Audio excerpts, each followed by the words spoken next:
Hello dear student, how are you. तो लो जी, हम लोग आपके 2024 के एग्जाम के लिए जो योद्धा सीरीज स्टार्ट किए हैं, जिसमें हम लोग सभी सब्जेक्ट के मोस्ट इंपोर्टेंट 120 ऑब्जेक्टिव टाइप के क्वेश्चंस और सभी चैप्टर का मिला के सब्जेक्टिव क्वेश्चंस करते हैं, उसका आज सेकंड क्लास है। इससे के पहले की वीडियो में मैंने आप लोगों को अकाउंटेंसी के पूरे बुक का मिला के मोस्ट इंपोर्टेंट 100 ऑब्जेक्टिव क्वेश्चन और मोस्ट इंपोर्टेंट सब्जेक्टिव का न्यूमेरिकल और आपका थ्योरेटिकल क्वेश्चन आप लोगों को पढ़ा दिया था। उस वीडियो को नहीं देखे हैं तो ऊपर आई बटन में लिंक आएगा, वहां से देख लेना। इस वीडियो में मैं आप लोगों को बिजनेस स्टडी के पूरा का पूरा बिजनेस स्टडी को मिला करके सभी चैप्टर्स को मिला करके most important objective question 120 objective question और प्लस सब्जेक्टिव क्वेश्चंस आप लोगों को बताने वाला हूं, जिसमें 2 मार्क्स का क्वेश्चन, 3 मार्क्स का क्वेश्चन और लॉन्ग 5 मार्क्स का क्वेश्चन इंक्लूड होगा। और ये इतने इंपॉर्टेंट ऑब्जेक्टिव और सब्जेक्टिव क्वेश्चंस होंगे जिससे आपका पूरा बुक तो कवर हो ही जाएगा, साथ ही साथ इस साल का मॉडल पेपर, साथ ही साथ इस साल का आपका वीकली टेस्ट का क्वेश्चन और यहां तक कि प्रीवियस ईयर मॉडल पेपर और प्रीवियस ईयर के क्वेश्चन पेपर भी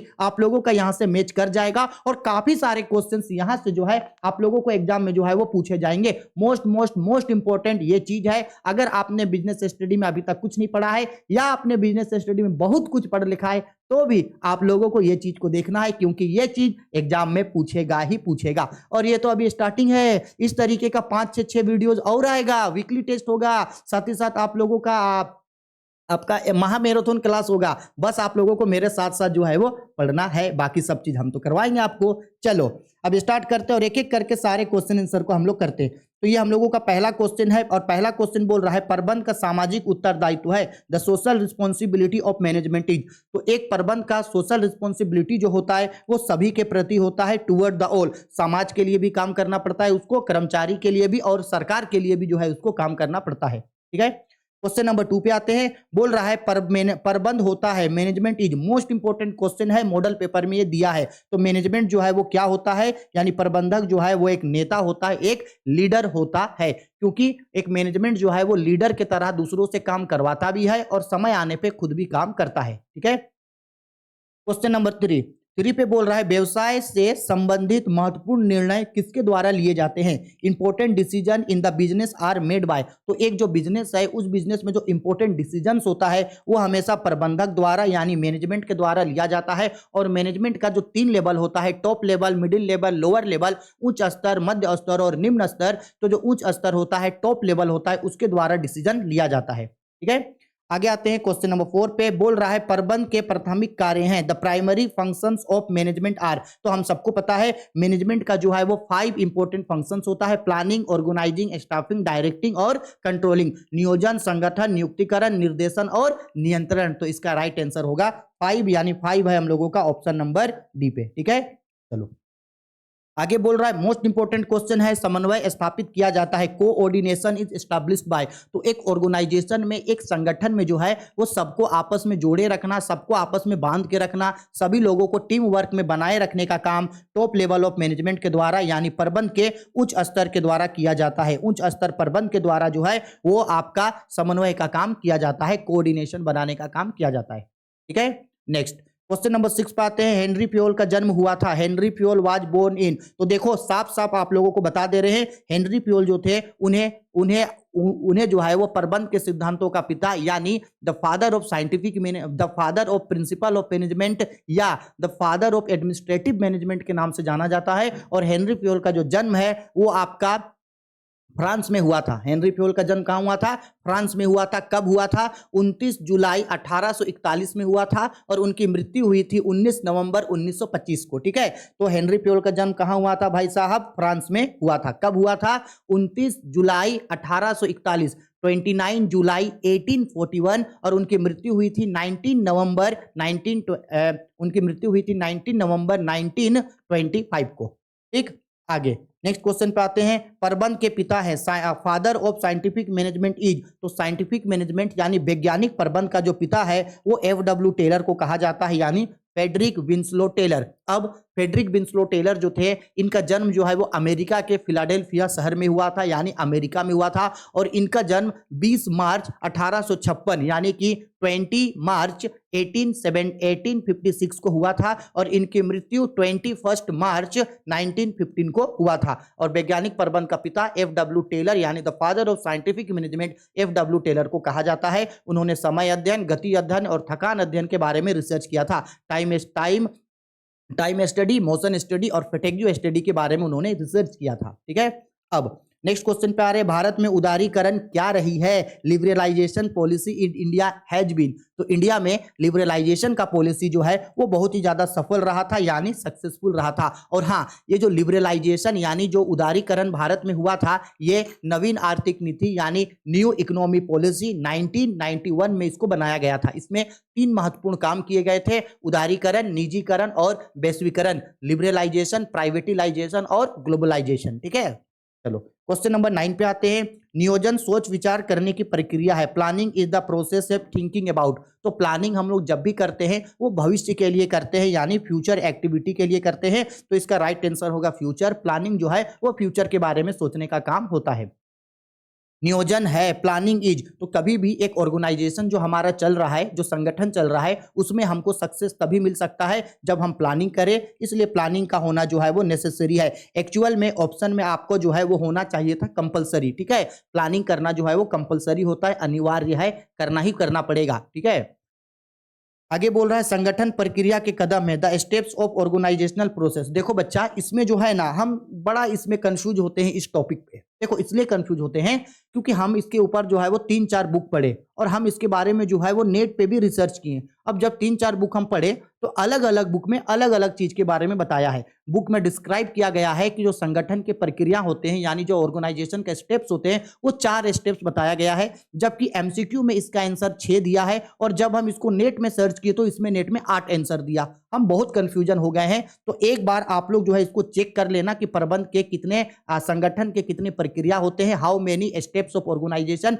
और जहां तक है हमको या तो इसका आंसर 6 होगा अगर बुक को देखे, अगर एमसीक्यू को देखे तो इसका आंसर जो है आपका 6 होगा, नहीं तो 4 होगा। जहां तक है हमको लगता है कि इसका आंसर जो है वो 6 होगा। बाकी आप हमको अगर चेक किए हैं अब तो हमको आप जरूर बताना, लेकिन मेरे रिगार्डिंग इसका आंसर जो है वो 6 होगा। और कुंटज एंड ओडेनोल के रिगार्डिंग उन्होंने कुंटज एंड ओडेनोल जो है उन्होंने ऑर्गेनाइजेशनल स्टेप को बताया कि ऑर्गेनाइजेशनल का 7 स्टेप होता है। ठीक है, आगे नेक्स्ट क्वेश्चन पे आते हैं। देखो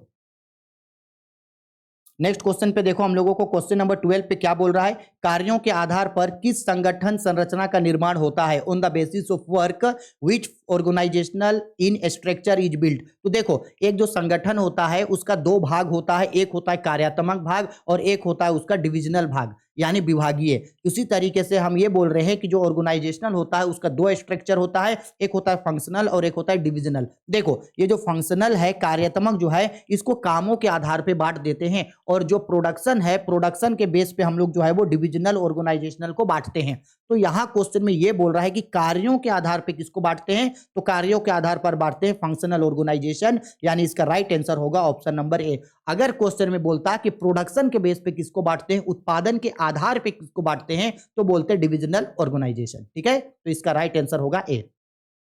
आगे आते हैं क्वेश्चन नंबर 13 पे बोल रहा है अधिकारण का हस्तांतरण नहीं किया जा सकता। एक्चुअल में होना चाहिए था अधिकार का हस्तांतरण नहीं किया जा सकता, authority can not be delegated. तो याद रखना वो सारा चीज, वो एक वैसा काम जो गोपनीयता वाला है, सीक्रेट वर्क जो है उसको डेलीगेट किया नहीं जा सकता है। सीक्रेट वर्क को दूसरों को आप दे नहीं सकते हो। ठीक है, आगे क्वेश्चन नंबर 14 पे आते हैं, कर्मचारियों के विकास में सम्मिलित है, डेवलपमेंट ऑफ एम्प्लॉय इन्वॉल्व। अगर आपको एम्प्लॉय का डेवलपमेंट करना है, उसको काम में आगे बढ़वाना है, तो प्रमोशन, ट्रांसफर, ट्रेनिंग, पदोन्नति, हस्तांतरण और प्रशिक्षण, आप इनमें से सब उसके लिए कर सकते हैं। तो इसका राइट आंसर होगा इनमें से सभी, ऑल ऑफ दीज। अगर बिजनेस स्टडी में हम आपको चैप्टर बाय चैप्टर जितना भी चीज पढ़ाए हैं, अगर आप उन सबको अच्छे से पढ़े होंगे तो भाई बिजनेस स्टडी हो गया, इंग्लिश हो गया या आपका अकाउंटेंसी हो गया, इन सब्जेक्ट में आपको को, तो भाई कोई दिक्कत होने वाला नहीं है, क्योंकि बहुत अच्छा तरीके से हम एमसीक्यू आप लोगों को चैप्टर बाय चैप्टर हर चीज आप लोगों को करवाए हैं, ठीक है। और हाँ, जो भी स्टूडेंट वीडियो को देख रहे, बच्चा पसंद आता है वीडियो, तो चैनल को सब्सक्राइब जरूर कर दिया करना, क्योंकि आप लोग में से बहुत सारे स्टूडेंट होते हैं जो चैनल को सब्सक्राइब नहीं करते हैं। आप लोगों के लिए इतना मेहनत करते हैं, थोड़ा सा तो आप मेरे लिए कर सकते हो। तो अगर अभी तक आपने चैनल को सब्सक्राइब नहीं किया है तो जरूर सब्सक्राइब करके नोटिफिकेशन बेल को ऑन कर देना।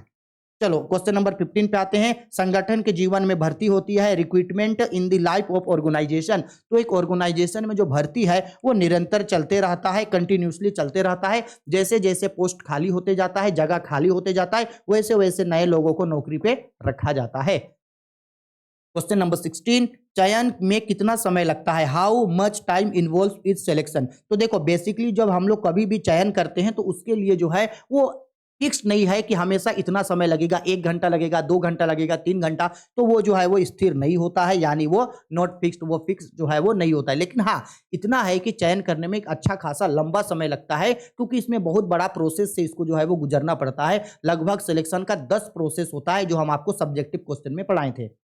आगे बोल रहा है क्वेश्चन में, कर्मचारियों का प्रशिक्षण है, एम्प्लॉय ट्रेनिंग ऑफ एम्प्लॉइज। तो एम्प्लॉय को ट्रेनिंग करना जो है वो नेसेसरी है, यानी एम्प्लॉय का प्रशिक्षण करना जो है वो आवश्यक होता है, जरूरी होता है, तभी वो लोग काम को जो है वो सीखते हैं, आवश्यक है, नेसेसरी है।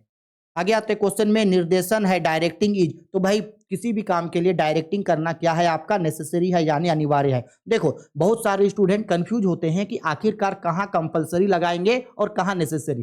तो हम सबको पता है, ध्यान से समझ लेना, जो हम लोगों का मैनेजमेंट का 5 इंपॉर्टेंट फंक्शन है, प्रबंध के जो 5 कार्य होते हैं, नियोजन, संगठन, नियुक्तिकरण, निर्देशन, नियंत्रण, यानी कि प्लानिंग, ऑर्गेनाइजिंग, स्टाफिंग, डायरेक्टिंग और कंट्रोलिंग। ये मेरा जो पांचों का पांचों काम होगा ये कंपलसरी है, पांचों का पांचों क्या है? कंपलसरी। इसके बाद जो भी चीज बच जाएगा वो सब मेरा होगा आवश्यक, ठीक है। जैसे कि ट्रेनिंग देना हो गया, सुपरविजन हो गया, या तो फिर आपका लीडरशिप हो गया, कम्युनिकेशन हो गया, समन्वय हो गया, कोऑर्डिनेशन हो गया, ये सब चीज क्या होता है? नेसेसरी होता है। और बाकी ये जो 5 बोले स्टार्टिंग में, ये सब हमारा कंपलसरी होता है, ठीक है। चलो आगे क्वेश्चन ये देखो, 2020 साल जो है ये पूछा था, पर्यवेक्षण कड़ी है, supervision is the link between. तो एक जो सुपरविजन होता है वो किसके किसके बीच का लिंक होता है पता है? सुपरवाइजर जो होता है वो प्रबंध के सबसे नीचे स्तर पे, यानी निम्न स्तर पे, यानी लोअर लेवल पे पाया जाता है। तो वो लिंक करेगा उसके नीचे जो कर्मचारी है वो, यानी एम्प्लॉय, और उसके ऊपर जो मिडिल लेवल होता है उसको, यानी वर्कर्स और मिडिल लेवल को जोड़ने का काम करता है, यानी कि ये कर्मचारी तथा मध्य स्तर प्रबंध को जो है ये जोड़ने का काम करता है, ठीक है। क्वेश्चन नंबर 20 बोल रहा है, पर्यवेक्षण प्रबंध के किस स्तर पर होता है? Supervisor in is the level of management. तो अभी बताएं, ये लोअर लेवल यानी कि निम्न स्तर में पाया जाता है। क्वेश्चन नंबर 21 पे आ गए, बोल रहा है वित्तीय प्रेरणाओं को मापा जा सकता है, monetary incentive is measured in. तो वित्तीय प्रेरणाओं को मुद्रा में, यानी मनी इंसेंटिव्स को मनी में मापा जा सकता है, ठीक है। क्वेश्चन नंबर 22, नेता है, द लीडरशिप इज। तो हम अभी बताए थे लीडरशिप क्या है भाई? नेसेसरी है, यानी आवश्यक है। अभी हम आप लोगों को समझाए थे ना इस चीज को, ठीक है। चलो आगे बढ़ते हैं क्वेश्चन नंबर 23 पे। क्वेश्चन नंबर 23 पे बोल रहा है, भारत में नया उपभोक्ता संरक्षण कब लागू किया गया था? देखो इस चीज के लिए हम आप लोगों को एक नोट्स लिखवा दे रहे हैं, कॉपी पेन उठाओ और चलो मेरे साथ जो है वो नोट्स लिखना स्टार्ट करो। भारत में सबसे पहला उपभोक्ता संरक्षण अधिनियम, यानी कंज्यूमर प्रोटेक्शन एक्ट, वो बना था 1986 को। ये बन गया 1986 को, लेकिन ये अपना काम करना जो है वो स्टार्ट नहीं किया था। तो कंज्यूमर प्रोटेक्शन एक्ट यानी कि उपभोक्ता संरक्षण अधिनियम, ये अपना काम करना स्टार्ट किया था 1987 को, 15 अप्रैल को। कब से भाई? 15 अप्रैल 1987 से काम करना स्टार्ट किया। लेकिन 15 अप्रैल 1987 पे ये जो नियम बना था उसको अभी के समय में काफी ज्यादा चेंजेस करने का जरूरत था। तो इसमें जो भी कमियां थी उन कमियों को दूर करने के लिए जो है इसमें काफी कुछ जो है वो चेंजेस किया गया। चेंजेस करने के बाद 9 अगस्त, डेट याद रखना, ठीक है। कब बोल रहे हैं भाई? 9 अगस्त 2019 को एक नया उपभोक्ता संरक्षण अधिनियम पारित किया गया। एक new Indian consumer protection act 2019 में आया। लेकिन 2019 में तो आया, लेकिन ये जो है अपना काम करना ये कब से स्टार्ट किया? तो ये अपना काम करना स्टार्ट किया आपका 20 जुलाई 2020 से अपना काम करना स्टार्ट किया। समझ में आया? इसलिए नॉर्मली हम ये बोल सकते हैं, क्योंकि देखो 2019 का तो ऑप्शन नहीं है, तो हम लोग ये बोल सकते हैं कि भाई नया उपभोक्ता संरक्षण अधिनियम जो है वो भारत में कब लागू हुआ? 2020 में लागू हुआ। एक्चुअल में लागू हो गया था 9 अगस्त 2019 को, लेकिन ये अपना काम करना कब से स्टार्ट किया था? 20 जुलाई 2020 से, इसलिए ऑप्शन में 2020 है, इसलिए 2020 को हम क्लिक किए। समझ में आया? याद रखना 3-4 क्वेश्चन इसमें हम बता दिए। सबसे पहला उपभोक्ता संरक्षण बना था 1986 को, काम करना स्टार्ट किया 1987 से। नया नया कंज्यूमर प्रोटेक्शन एक्ट कब बना? 2019 को, और काम करना स्टार्ट कब किया? 2020 से। याद रखना इसके ऊपर 4 टाइप का क्वेश्चन बनेगा, चारों में से कुछ भी बोलेगा, हम आपको समझा दिए। आगे आते हैं नेक्स्ट क्वेश्चन। देखो नेक्स्ट क्वेश्चन हम लोगों को क्या बोल रहा है यहाँ पे, यदि आप संदेशवाहन का प्रमाण रखना चाहते हैं तो आपको संदेशवाहन का प्रयोग करना चाहिए। If you want to keep a proof of communication you should use communication of formal, औपचारिक। अगर आप लोगों के साथ कम्युनिकेशन करते हैं, यानी कोई भी चीज आप लोगों के बीच बातचीत हुआ है, कुछ डील हुआ है, कुछ एग्रीमेंट हुआ है, अगर आप उसका कम्युनिकेशन रखना चाहते हैं तो आप चाहो कि ज्यादा से ज्यादा है जो फॉर्मल कम्युनिकेशन हो, औपचारिक संदेशवाहन ज्यादा से ज्यादा आपका हो। नेक्स्ट आते हैं क्वेश्चन पे, समतल संदेशवाहन में झुकाव का प्रवाह होता है in horizontal communication follow of suggestion. देखो क्वेश्चन में आंसर छुपा है, बोल रहा है समतल संदेशवाहन है तो समतल स्तर होगा। देखो समतल संदेशवाहन है तो क्या होगा? समतल होगा, यानी इसका राइट आंसर होगा ऑप्शन नंबर सी। क्लियर है सर जी? चलो आगे बढ़ते हैं। ओहो, नेक्स्ट क्वेश्चन पे बोल रहा है नियंत्रण को कर्मचारी करते हैं बाय एम्प्लॉय कंट्रोल इज। तो भाई सिंपल सा बात है, अगर आप किसी को भी कंट्रोल करोगे ना तो वो हमेशा उसका विरोध करेगा। कंट्रोल करने से क्या करता है? उसका विरोध करता है, यानी कि अपोज्ड होता है, यानी कर्मचारी भी जो है उसका विरोध करते हैं। ठीक है, रुको थोड़ा सा इसको हम इधर साइड कर लेते हैं। ठीक है, चलो आगे बढ़ते हैं क्वेश्चन नंबर, ओहो क्या क्या हो रहा है ये। चलो क्वेश्चन नंबर 27, प्रबंधकीय नियंत्रण किया जाता है, management control is done by, ये सभी लेवल्स के द्वारा, टॉप लेवल, मिडिल लेवल और लोअर लेवल, जितना भी लेवल्स ऑफ मैनेजमेंट होते हैं उन सभी के द्वारा जो है वो कंट्रोलिंग करता है। टॉप लेवल अपनी अपनी जगह कंट्रोल करता है, ऐसे टॉप लेवल सबको करता है, मिडिल लेवल मिडिल लेवल की जगह और लोअर लेवल लोअर लेवल की जगह, लेकिन कंट्रोलिंग जो है वो सब जगह होता है। ठीक है, आया समझ में? चलो आते हैं क्वेश्चन नंबर हम लोग 28 पे, वित्तीय प्रबंध है फाइनेंशियल मैनेजमेंट इज। तो जब कभी भी प्रबंध का बात होगा तो याद रखना प्रबंध कला और विज्ञान दोनों होता है। Management is an art and science both. ठीक है, और हाँ मैनेजमेंट किस तरीके का साइंस है? तो ये एक सिंपल साइंस होता है। ठीक है, एक साधारण विज्ञान होता है।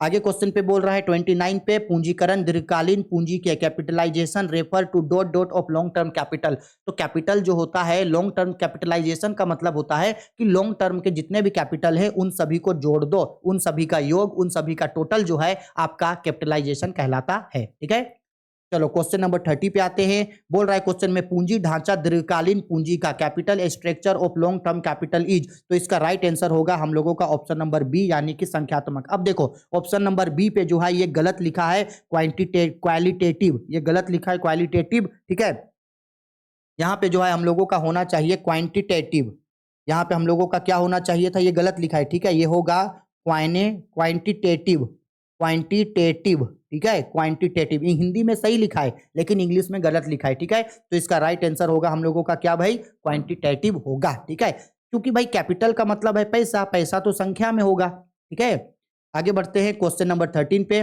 13 पे देखो क्या बोल रहा है, अस्थाई पूंजी डॉट डॉट डॉट अस्थाई पूंजी का साधन नहीं है, dash is not a sources of fixed capital. तो ये बैंक ओवरड्राफ्ट जो होता है वो हम लोगों का फिक्स्ड कैपिटल नहीं है। क्यों? क्योंकि बैंक ओवरड्राफ्ट जो है वो करंट एसेट का, करंट लाइबिलिटी का पार्ट होता है।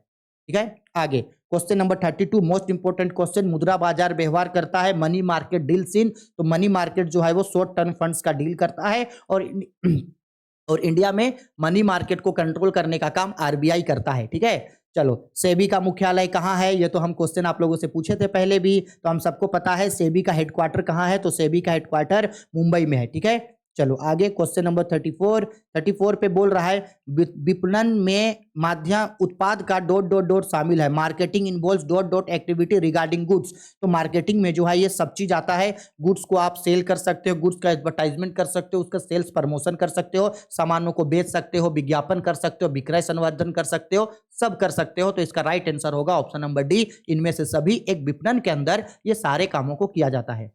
ठीक है, क्वेश्चन नंबर 35 ये भी इंपॉर्टेंट है।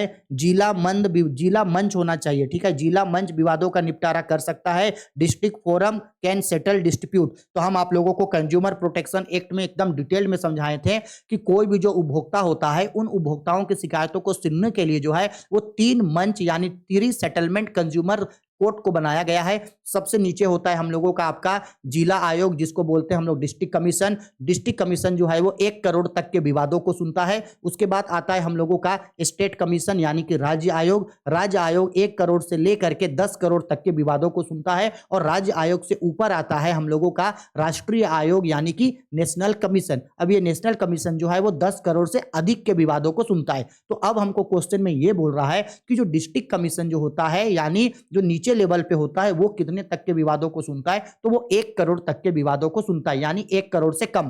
तो ऑप्शन में देखो, क्या कहीं पे ऑप्शन में 1 करोड़ आपको दिख रहा है? सर नहीं दिख रहा है। जब नहीं दिख रहा है तो इनमें से सबसे बड़ा कौन है? 20 लाख। 20 करोड़ 20 लाख को टिक मार दो। लेकिन एक्चुअल में वो 1 करोड़ तक के विवादों को देखता है, लेकिन वो नहीं है तो क्या करेंगे? तो 20 लाख सबसे बड़ा है तो उसको टिक मारेंगे, ठीक है। चलो आगे बढ़ते हैं नेक्स्ट। क्वेश्चन नंबर 36 पे आते हैं। 36 पे देखिए हम लोगों को क्या बोल रहा है। राष्ट्रीय संरक्षण अधिनियम के अंतर्गत विवाद आते हैं। The dispute which come under consumer protection act are. अच्छा, कंज्यूमर प्रोटेक्शन एक्ट के रिगार्डिंग क्या सभी तरीके के लड़ाई झगड़ों या सभी तरीके के केसेस को लिया जा सकता है? नहीं। कंज्यूमर प्रोटेक्शन एक्ट में मेनली उन्हीं विवादों को लिया जाता है जब कोई सेलर जो है वो गलत तरीके का या घटिया सामान या ज्यादा दाम लेके आपको सामान को बेचा है, ठीक है। तो इसका राइट आंसर हम लोगों का क्या होगा? विक्रेता द्वारा दोषी माल के विक्रय के संबंध में यानी distribute as to sale of defective goods by the seller, ठीक है।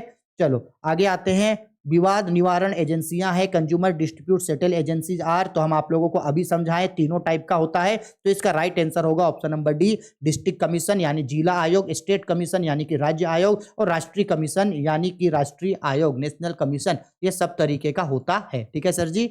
चलो आगे बढ़ते हैं नेक्स्ट हम लोग आते हैं क्वेश्चन नंबर 38 पे। देखो ये भी 38 में क्या बोल रहा है। नए जारी गए अंशों में सौदे हैं इन न्यू इशूड शेयर्स डील्स। ये भी आप लोगों का जो है वो इस साल का मॉडल पेपर में है और बहुत इंपॉर्टेंट क्वेश्चन है। कोई भी कंपनी जब मार्केट में शेयर को इशू करता है तो वो हमेशा प्राइमरी मार्केट यानी प्राथमिक बाजार में वो जाता है, वहीं पे आपने जाके शेयर को वो बेचता है, ठीक है। चलो आगे नेक्स्ट क्वेश्चन पे बोल रहा है सेबी का क्षेत्रीय कार्यालय स्थित है। Regional office of SEBI is situated. देखो सेबी का हेड ऑफिस मुंबई में है, ठीक है। हेड ऑफिस मुंबई में है। सेबी सेटअप हुआ था 1988 को, लेकिन सेबी अपना काम करना स्टार्ट किया था 1992 से, ठीक है। अब उसका हेड ऑफिस जो है वो मुंबई में है, लेकिन इसका जो रीजनल सेंटर है यानी उसका जो ब्रांचेस है वो दिल्ली, चेन्नई और कोलकाता इन सभी जगहों पे है। तो राइट आंसर होगा इसका ऑल ऑफ दिस। इसका ब्रांच बोल रहा है तो ब्रांच सभी जगह है, दिल्ली में भी है, कोलकाता में भी और चेन्नई में भी। हेड ऑफिस मुंबई में है। ये बना कब था? ये बना था 1988 को, लेकिन अपना काम करना स्टार्ट कब किया यानी लीगली सेबी कब स्टार्ट हुआ? 1992 से। चलो अब देखो क्वेश्चन बोल रहा है कानूनी रूप से सेबी की स्थापना की गई थी। Legally SEBI was established in. तो लीगल रूप से सेबी जो है वो 1992 से बना था। आया समझ में? ठीक है। ये हम लोगों का 40 क्वेश्चन हो गया। अब आगे बढ़ते हैं। अब देखो इस नंबरिंग पे आप लोग मत जाना, क्योंकि 40 क्वेश्चन का जो है वो 3 सेट आप लोगों का बना था, लेकिन इस बार का पैटर्न बदल गया। अच्छा, पैटर्न बदलने से क्या हुआ? 40 के जगह हम लोग 30 एमसीक्यू पढ़ेंगे। क्या दिक्कत है? एग्जाम में 30 से आएगा, ठीक है। चलो 30 के जगह 40 एमसीक्यू पढ़ लेंगे। देखो क्या बोल रहा है, व्यवसाय से संबंधित महत्वपूर्ण निर्णय लिए जाते हैं। तो अभी हम लोग पढ़े थे मैनेजर्स के द्वारा लिया जाता है, मैनेजमेंट के द्वारा। क्वेश्चन नंबर 2 पे देखो क्या बोल रहा है हम लोगों को। प्रबंध का मुख्य उद्देश्य है। Main objective of management is. तो मैनेजमेंट का मेन ऑब्जेक्टिव होता है न्यूनतम लागत पर अधिकतम उत्पादन करना, यानी कि maximum production at a minimum cost. कम से कम कॉस्ट में ज्यादा से ज्यादा जो है वो प्रोडक्शन करना, यही मैनेजमेंट का प्राइमरी ऑब्जेक्टिव होता है। आगे नेक्स्ट क्वेश्चन पे आते हैं। नेक्स्ट पे बोल रहा है हम लोगों को प्रबंध है, मैनेजमेंट इज। तो हम सबको पता है management is in both art and science, दोनों होता है, ठीक है। आगे नेक्स्ट क्वेश्चन पे आते हैं। हेनरी प्योल का जन्म हुआ था, हम अभी बताए थे स्टार्टिंग में। हेनरी प्योल का जन्म कब हुआ था? 1841 को उनका जन्म हुआ था। आपका अगर एसके सिंह का बुक होगा तो एसके सिंह का बुक में जो है इसका डेट दिया होगा 1945, जो 1845 जो कि गलत है, उसको सुधार लेना। हेनरी प्योल का जन्म 1841 को हुआ था। आगे क्वेश्चन नंबर 5 पे आते हैं। मानसिक क्रांति मूलाधार है, mental revocation is essence of, तो ये एसेंस है किसका, वैज्ञानिक प्रबंध का, यानी कि साइंटिफिक मैनेजमेंट का आधार होता है। ठीक है, आगे आते हैं, ये भी बहुत इंपॉर्टेंट क्वेश्चन है आपका, बोल रहा है वैज्ञानिक प्रबंध में विश्लेषण, analysis of scientific management is, तो याद रखना कि एक जो वैज्ञानिक प्रबंध चलता है उसमें 75% आपका विश्लेषण और 25% सूझबूझ का प्रयोग किया जाता है, यानी एक साइंटिफिक मैनेजमेंट में 75% एनालिसिस और 25% जर्नल स्किल का यूज किया जाता है। ठीक है, अच्छा एक क्वेश्चन कभी कभी ऐसा भी पूछ देता है कि जो टॉप लेवल मैनेजमेंट होते हैं वो अपना कितना समय प्लानिंग करने में बिताते हैं, तो अपना 35% समय जो है वो प्लानिंग करने में बिताते हैं। ठीक है, जो हम कुछ कुछ एक्स्ट्रा क्वेश्चंस आप लोगों को बताते जाएंगे उसको याद जरूर रखना। देखो, नवीन आर्थिक नीति के प्रमुख अंग है main part of new economy policy, तो हम अभी अभी स्टार्टिंग में बताए थे, इनमें से सभी ये सब चीज जो है उसका हिस्सा होता है। ठीक है, आगे नेक्स्ट क्वेश्चन, नवीन आर्थिक नीति घोषित हुई थी, new economy policy was passed in, तो ये पास्ट हुआ था हम लोगों का 1991 को, जुलाई 1991 को जो है वो न्यू इकोनॉमी पॉलिसी हम लोगों का बना था, तो 8 का राइट आंसर होगा हम लोगों का ऑप्शन नंबर बी। आगे आते हैं क्वेश्चन नंबर 9, नियोजन प्रबंध का कार्य है, planning work of planning management is, यानी प्लानिंग जो है वो मैनेजमेंट का कौन सा काम है, हम सबको पता है प्राथमिक काम होता है, यानी कि प्राइमरी फंक्शन होता है, ये गलती से यहाँ पे ग्लोबलाइजेशन दिया है, यहाँ पे होगा आपका प्राइमरी। ठीक है, प्लानिंग जो है वो मैनेजमेंट का प्राइमरी फंक्शन होता है। ठीक है सर जी, आ रहा है क्वेश्चन समझ में? ठीक है, चलो आगे बढ़ते हैं। नेक्स्ट में बोल रहा है अच्छा नियोजन होता है, ए गुड प्लान इज, तो एक अच्छा नियोजन वो होता है जिसको हम समय के हिसाब से बदल सके, यानी जिसमें फ्लेक्सिबल हो, जो लोचपूर्ण हो, जिसको अपने जरूरत के हिसाब से हम बाद में बदल सकते हैं। आगे बढ़ते हैं क्वेश्चन नंबर 11 पे। क्वेश्चन नंबर 11 पे बोल रहा है उपक्रम के संगठन की स्थापना करता है, in an enterprise organisation is established by, तो एक ऑर्गेनाइजेशन को एस्टैब्लिश करने का काम जो होता है वो टॉप लेवल मैनेजमेंट के द्वारा, यानी उच्च स्तर प्रबंध के द्वारा होता है।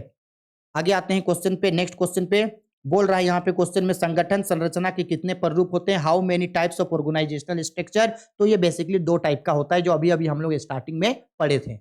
आगे क्वेश्चन बोल रहा है भरार्पण किया जाता है, delegation can be done of, तो हम सबको पता है भरार्पण किया जा सकता है अथॉरिटी का, यानी कि अधिकारों का।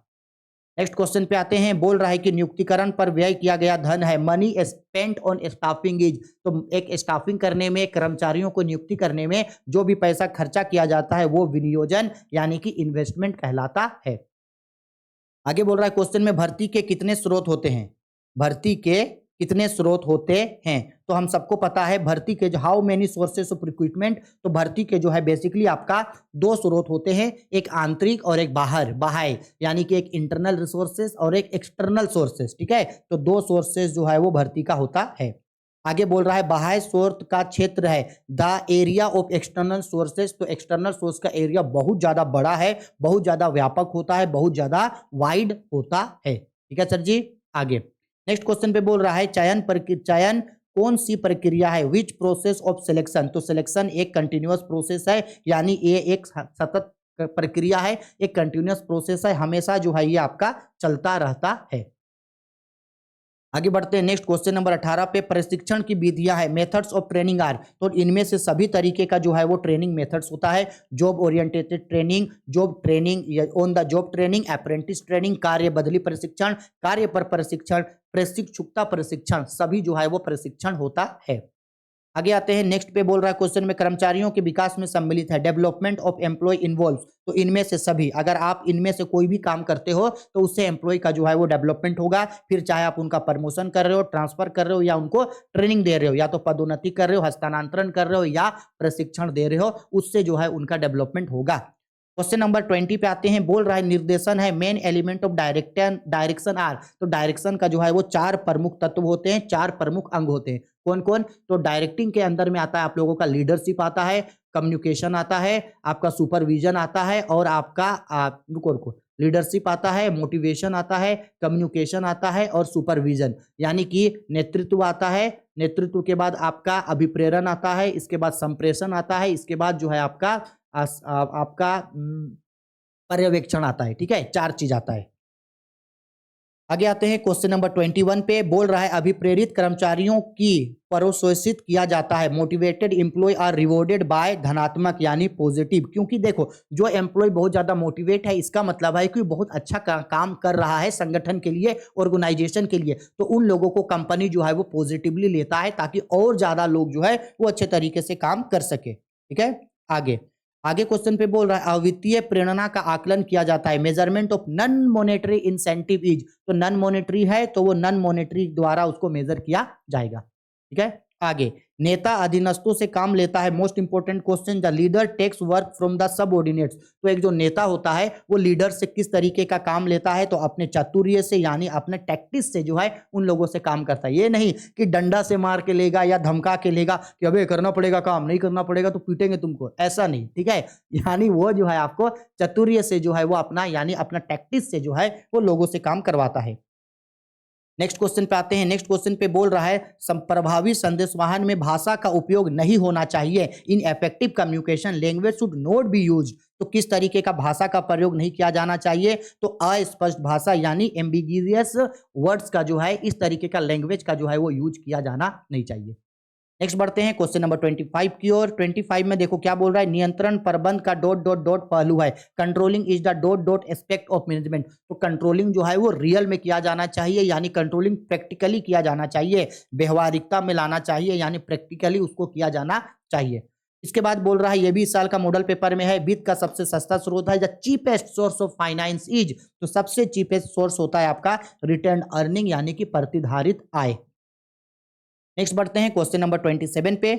बोल रहा है 27 पे पूंजी ढांचा से तात्पर्य दीर्घकालीन पूंजी। ये जो है ना क्वेश्चन नंबर 27, हमको ये क्वेश्चन थोड़ा हम 2-3 बार पढ़े लेकिन हमको इस क्वेश्चन का ना एग्जैक्ट मीनिंग नहीं पता चल रहा है कि ये क्वेश्चन बोल क्या रहा है। इस क्वेश्चन में हमको लगता है कुछ ना कुछ इसमें जो है मिस्टेक है। जो भी स्टूडेंट अगर यहाँ तक वीडियो देखते हुए आए हैं तो वो इसका स्क्रीनशॉट ले लो और ले करके हमको टेलीग्राम का जो ग्रुप है वहां आप लोग हमको भेज देना कि सर इसका आंसर क्या होगा, आप बता दीजिए, हम इसको देख करके बताएंगे। ठीक है, लेकिन इसका स्क्रीनशॉट हमको जरूर भेजना।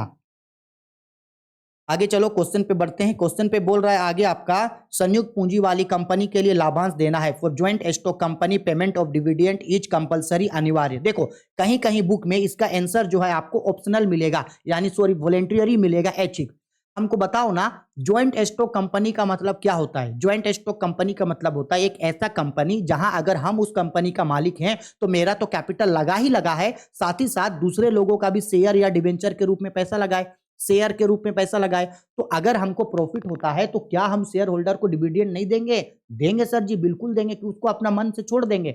लॉस होगा तो अलग बात है, लेकिन अगर प्रॉफिट हुआ है तो डिविडेंड देना तो कंपलसरी है ना भाई। ठीक है, तो डिविडेंड देना जो है वो कंपलसरी है। ठीक, आगे आते हैं नेक्स्ट क्वेश्चन 29 नंबर पे। डॉट डॉट अस्थाई पूंजी का साधन नहीं है। Dash is not a source of fix capital, यहां से फिक्स कैपिटल का सोर्स कौन नहीं है? बैंक ओवरड्राफ्ट, बैंक अधिविकर्ष नहीं है, बाकी सब लॉन्ग टर्म सोर्स आपका होता है।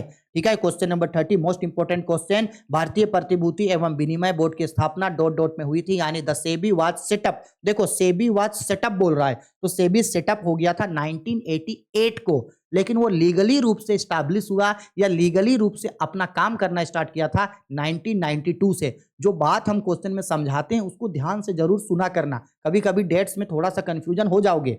ठीक है, आगे बढ़ते हैं क्वेश्चन नंबर 31 पे। विपणन पर व्यय किया गया धन है। Money spent of marketing is, तो money spent on marketing is called विनियोग यानी कि इन्वेस्टमेंट होता है। क्योंकि भाई मार्केटिंग के लिए हम जो भी पैसा खर्च करते हैं बदले में हम कोई ना कोई सामान तो लेते हैं, तो वो हमारे लिए एज ए इन्वेस्टमेंट है।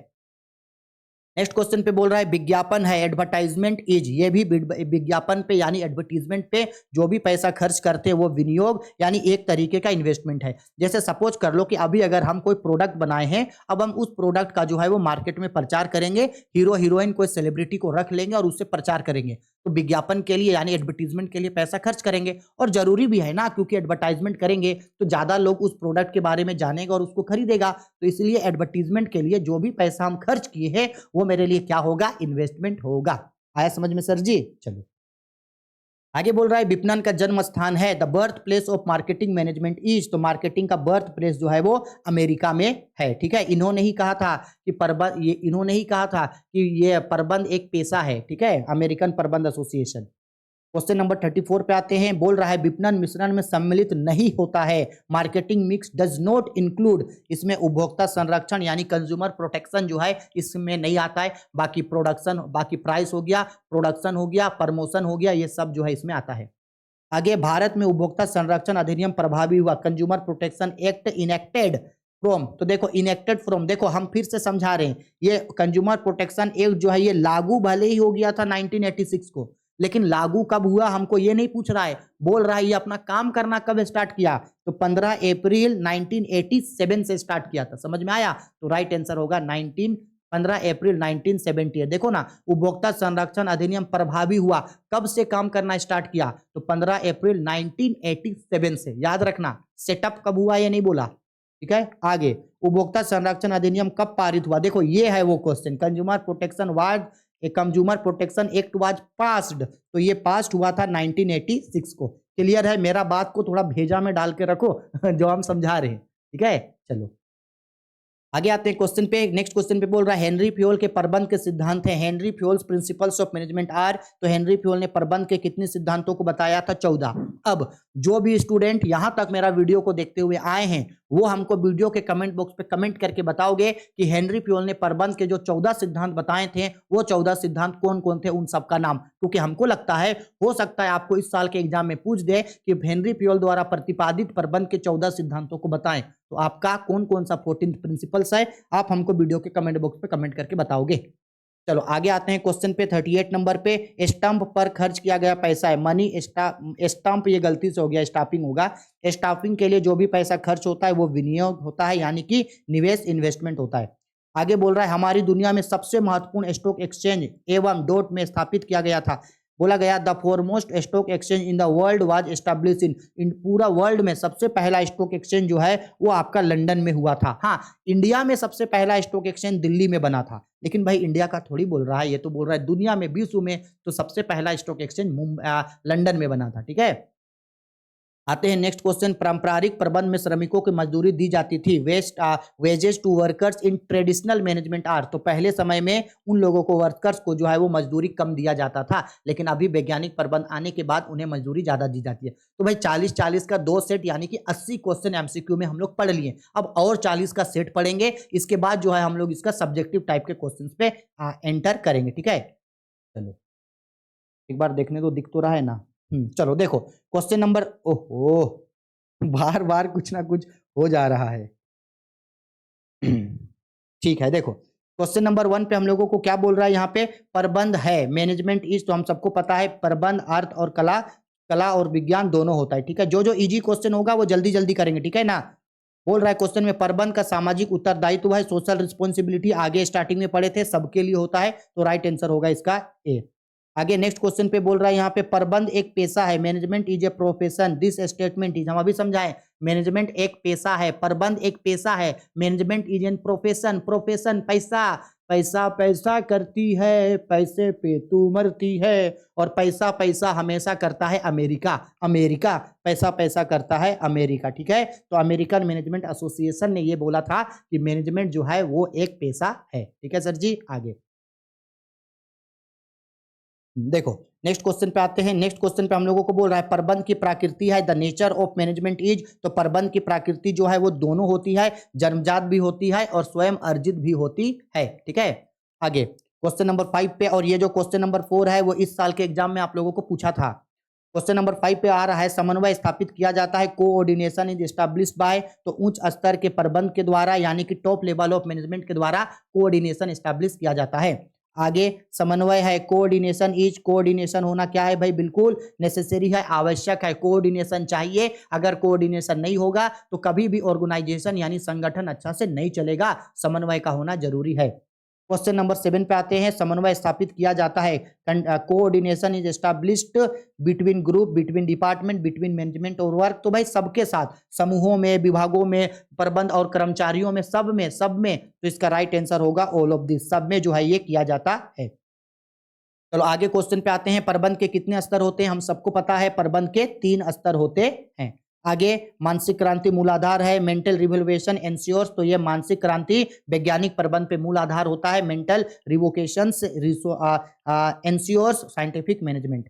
आगे बढ़ते हैं नेक्स्ट क्वेश्चन, क्वेश्चन नंबर 10 पे, वैज्ञानिक प्रबंध में उत्पादन होता है production in scientific management, scientific management से प्रोडक्शन अधिकतम होता है, बढ़ता है, ठीक है। अच्छा, क्वेश्चन में बोलेगा कि प्राचीन समय में यानी पुराने समय में या शुरुआती समय में लोग वैज्ञानिक प्रबंध का क्या करते थे, तो पुराने समय में लोग वैज्ञानिक प्रबंध का विरोध करते थे, लेकिन अब जो है उन्हें स्वीकार किया जाता है। आगे चलो भाई, ये भी क्वेश्चन अभी अभी बताए थे, वैज्ञानिक प्रबंध में विश्लेषण यानी कि एनालिसिस होता है कितना परसेंट, 75%, ठीक है। आगे हेनरी फ्योल का जन्म हुआ था, Henri Fayol was born in we know that France, यानी कि फ्रांस में उनका जन्म हुआ था, ठीक है। आगे आते हैं नेक्स्ट क्वेश्चन पे, थोड़ा सा इसको साइड मारते हैं। चलो देखो नेक्स्ट क्वेश्चन पे हम लोगों को क्या बोल रहा है यहाँ पे, प्रशासनिक प्रबंध के प्रस्तुतिकर्ता थे the founder of administrative management. देखो एडमिनिस्ट्रेटिव मैनेजमेंट यानी कि ये जो प्रशासनिक प्रबंध है उसी को प्रबंध का सिद्धांत कहा जाता है, एक ही चीज है, ठीक है। प्रबंध के सिद्धांत या प्रशासनिक प्रबंध, प्रिंसिपल ऑफ मैनेजमेंट या एडमिनिस्ट्रेटिव मैनेजमेंट एक ही चीज है, ठीक है। और इसके प्रस्तुतिकर्ता कौन थे, हेनरी फ्योल ने बताया था। आगे प्रबंध के सिद्धांत है, principles of management are most important, principles of management जो है वो क्या होता है, प्रबंध के सिद्धांत जो है वो इनमें से सभी देखो इंग्लिश में ये गलती दे दिया, ठीक है, नन ऑफ दिस नहीं होगा, ऑल ऑफ दिस होगा, ठीक है। क्यों, क्योंकि प्रिंसिपल्स ऑफ मैनेजमेंट डायनेमिक होता है यानी गतिशील होता है, फ्लेक्सिबल होता है, लोचपूर्ण, आप समय के हिसाब से उसको बदल सकते हो, यूनिवर्सल सार्वभौमिक हर जगह लागू होता है, बस ये क्या नहीं होता है, तो ये एब्सोल्यूट आपका नहीं होता है, ठीक है, एब्सोल्यूट नहीं होता है। आगे आते हैं नेक्स्ट क्वेश्चन पे, बोल रहा है वैज्ञानिक प्रबंध के सिद्धांत नहीं है, principles of management are not universal यानी सार्वभौमिक है, फ्लेक्सिबल लोचपूर्ण भी है, क्या नहीं है भाई, एब्सोल्यूट नहीं है, क्योंकि ये अपने आप में पूरा तरीके से जो है वो कंप्लीट नहीं है, ये इनकम्प्लीट है, तभी जा करके ही ना भाई वैज्ञानिक प्रबंध को बनाया गया था, ठीक है। ये संपूर्ण रहता तो वैज्ञानिक प्रबंध थोड़ी बनता, थोड़ा सा हमको छोटा कर लेने दो। हाँ चलो आगे बढ़ते हैं नेक्स्ट क्वेश्चन पे, क्वेश्चन नंबर हम लोग का आते हैं 16 पे। देखो क्वेश्चन नंबर 16 पे हम लोगों को क्या बोल रहा है, एक कार्य के निष्पादन के लिए प्रबंध को स्वयं रास्ता ढूंढना चाहिए, वैज्ञानिक प्रबंध का कौन सा सिद्धांत इस पंक्ति की व्याख्या करता है, management should find one best way to perform a task which technique is scientific management, तो ये उसका बिहेवियर यानी कि उसका व्यवहारिक सिद्धांत को बताता है, ठीक है। अब चलो इसको थोड़ा सा बड़ा कर लिया जाए। क्वेश्चन नंबर 11 पे देखो हम लोगों को क्या बोल रहा है क्वेश्चन नंबर 11 पे, नियोजन होता है प्लानिंग इज, तो planning short term, middle term, lower term, यानी कि short period, middle period, long period सभी के लिए होता है, 1 साल से कम समय के लिए, 1 साल से 3 साल के लिए, 3 साल से लंबे समय के लिए, आप सभी समय के लिए जो है वो प्लानिंग कर सकते हो, ठीक है। चलो आगे क्वेश्चन पे आते हैं, नेक्स्ट क्वेश्चन पे बोल रहा है 18 नंबर पे, जॉर्ज आर टेरी के अनुसार नियोजन के प्रकार है, according to George R Terry the types of planning. देखो हम बहुत अच्छा से आप लोगों को ये चीज पहले सिखाए थे, जॉर्ज आर टेरी कितना नाम है, तीन, जॉर्ज आर टेरी 3 नाम है, इसमें एक जोड़ दो, तो 3 में 1 जोड़ देंगे तो 4, यानी उसने बताया था 4। अब देखो कुंटज एंड ओडेनोल के रिगार्डिंग नियोजन यानी प्लानिंग के कितने कार्य हैं, कुंटज एंड ओडेनोल, देखो कुंटज एंड ओ डोनेल कितना नाम हुआ, 4, कुंटज एंड ओ डोनेल कितना हुआ, 4, कुंटज एंड ओ डोनेल 4 हुआ, 4 में 1 जोड़ दो 5, ठीक है। ये ट्रिक लाइफ में आप कभी नहीं भूलोगे, क्योंकि हम अपने समय में इसको पढ़े थे 2014-15 में, और देखो अब तक हमको जो है वो याद है, तो आप भी इसको नहीं भूलोगे कभी। क्वेश्चन नंबर 19 में आते हैं, बोल रहा है नियोजन होता है प्लानिंग इज, तो प्लानिंग करना बिल्कुल नेसेसरी है, आवश्यक है, करना ही पड़ेगा। आगे बोल रहा है नियोजन होता है प्लानिंग इज, तो प्लानिंग जो है इनमें से सब होता है, प्लानिंग गोल ओरिएंटेटेड होता है, ऑब्जेक्ट ओरिएंटेटेड, मेंटल प्रोसेस, नियोजन जो होता है वो लक्ष्य अभिमुखी, उद्देश्य अभिमुखी, मानसिक प्रक्रिया, इनमें से सब होता है, ठीक है। चलो आगे बढ़ते हैं नेक्स्ट क्वेश्चन, नेक्स्ट में 21 नंबर पे बोल रहा है प्रबंध है मैनेजमेंट इज, तो हम सबको पता है प्रबंध कला और विज्ञान दोनों होता है, ठीक है सर जी। चलो आगे नेक्स्ट क्वेश्चन 22 नंबर पे, 22 नंबर पे हम लोगों को क्या बोल रहा है, समन्वय है, तो समन्वय जो है वो बिल्कुल जरूरी है, समन्वय करना पड़ेगा, आवश्यक है, यानी कि नेसेसरी होता है ये, ठीक है। आगे आगे बोल रहा है क्वेश्चन में, प्रबंध एक पेशा है, यह कथन किसने कहा, मैनेजमेंट इज एन प्रोफेशन, ये कहा था आपका अमेरिकन प्रबंध एसोसिएशन ने, ठीक है। चलो आगे बोल रहा है वैज्ञानिक प्रबंध के जनक कौन थे, साइंटिफिक मैनेजमेंट के फादर कौन थे, FW टेलर थे। आगे बोल रहा है वैज्ञानिक प्रबंध में उत्पादन होता है प्रोडक्शन इन साइंटिफिक मैनेजमेंट, तो साइंटिफिक मैनेजमेंट प्रोडक्शन ज्यादा होता है, मैक्सिमम होता है। आगे आते हैं नेक्स्ट क्वेश्चन पे, 26 नंबर पे बोल रहा है नियोजन सभी प्रबंधकीय क्रियाओं का most important question of all management activity, planning is, planning जो है स्टार्ट और एंड दोनों होता है, यानी अंत और प्रारंभ दोनों होता है, बिगिनिंग और एंड दोनों होता है। आगे क्वेश्चन पे बोल रहा है नियोजन होता है प्लानिंग इज, तो प्लानिंग हमेशा जो है वो फ्यूचर के लिए होता है, यानी भविष्य के लिए होता है। ऑप्शन नंबर बी इसका राइट आंसर है। ठीक है, आगे ये क्वेश्चन भी आपका बहुत इंपॉर्टेंट क्वेश्चन है। क्वेश्चन नंबर 28 बोल रहा है, क्वेश्चन नंबर 28 पे नियोजन भविष्य को पकड़ने के लिए बनाया गया पिंजड़ा है। किसने कहा? A plan is a trap to capture the future, this statement is given to. ये स्टेटमेंट जो है वो एलेन ने दिया था। और याद करने का क्या ट्रिक बताए थे? फ्यूचर से एलियन आएगा। फ्यूचर से कौन आएगा? एलियन। तो एलियन से याद रखना है एलेन। ठीक है, हर एक चीज जो हम आप लोगों को पढ़ाए थे अगर आप पढ़े हैं तो भाई कोई दिक्कत नहीं होने वाला है आपको इन सब में, कुछ नहीं। बजट का अर्थ है, बजट रेफर्स टू, तो बजट का मतलब होता है ऑप्शन नंबर डी, ये एक न्यूमेरिकल स्टेटमेंट होता है। क्वेश्चन नंबर 30 पे आते हैं, वित्तीय प्रबंध के मुख्य कार्य हैं main functions of financial management, इनमें से सभी सब काम करता है ये। ठीक है, हेनरी फ्योल ने प्रबंध के कितने सिद्धांतों को बताया था? तो उन्होंने 14 प्रिंसिपल्स को बताया था। एक अच्छी नियोजन होती है, एक गुड प्लान क्या होता है? तो एक गुड प्लान होता है जो बहुत ही ज्यादा क्या हो? लॉजपूर्ण हो, फ्लेक्सिबल हो, जिसको समय के हिसाब से हम लोग बदल सके। जो क्वेश्चन पढ़ लिए हैं उसको जल्दी जल्दी कर रहे। ठीक है, क्वेश्चन नंबर आते हैं 33 पे। 33 नंबर क्वेश्चन पे बोल रहा है, निम्नलिखित में से कौन सा वित्तीय नियोजन की सीमा नहीं है? Which of the following is not a limitation of planning, तो प्लानिंग का लिमिटेशन नहीं है आपका नियंत्रण का आधार, यानी बेसिक ऑफ कंट्रोल, क्योंकि बेसिक ऑफ कंट्रोल जो है वो प्लानिंग का फीचर्स होता है, लिमिटेशन नहीं होता है। ठीक है, आगे नियोजन प्रबंध का कार्य है, planning is a function of management, तो प्लानिंग जो है वो प्रबंध का प्राइमरी फंक्शन होता है, यानी प्राथमिक कार्य होता है। ठीक है, आगे सेम वही क्वेश्चन नंबर 35 है जो अभी पढ़े थे, छोड़ रहे हैं। क्वेश्चन नंबर 36, संप्रबंध का सार होता है एसेंस ऑफ मैनेजमेंट, तो हम सबको पता है समन्वय प्रबंध का सार होता है। आगे क्वेश्चन नंबर 37 पे, वैज्ञानिक प्रबंध से श्रमिकों के कार्य के घंटे में होती है, कार्य के घंटे में क्या होती है? कमी होती है। साइंटिफिक मैनेजमेंट से काम करेगा तो काम धीरे धीरे समय कम लगता है।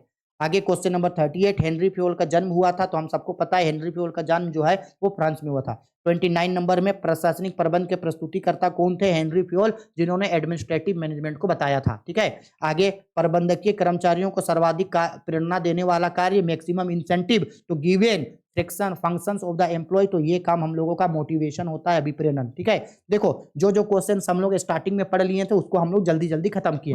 अब हम आपको पूरा सब्जेक्ट का मोस्ट इंपोर्टेंट सब्जेक्टिव क्वेश्चन बता रहे हैं। लो भाई, जितना सब्जेक्टिव क्वेश्चन दे रहे हैं, जितना मॉडल पेपर में है, जितना पढ़ाए हैं, अगर वो सब किए हैं तो ये सब चीज आप लोगों से बन जाएगा। ये 2-2 नंबर या क्वेश्चन है। ठीक है, स्क्रीनशॉट ले लो, क्योंकि हम इसका कोई पीडीएफ आप लोगों को नहीं देंगे। ठीक है, क्योंकि इसका पीडीएफ अवेलेबल नहीं कर सकते हम।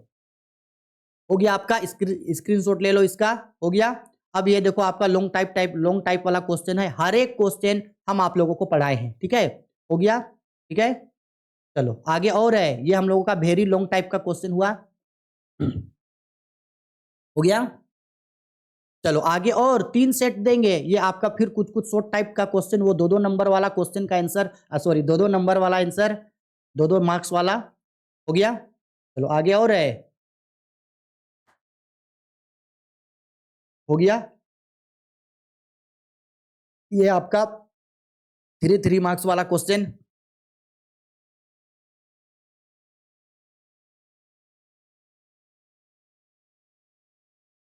हो गया, अब लॉन्ग वाला क्वेश्चन। अच्छा आगे और है, ये देखो लॉन्ग वाला क्वेश्चन।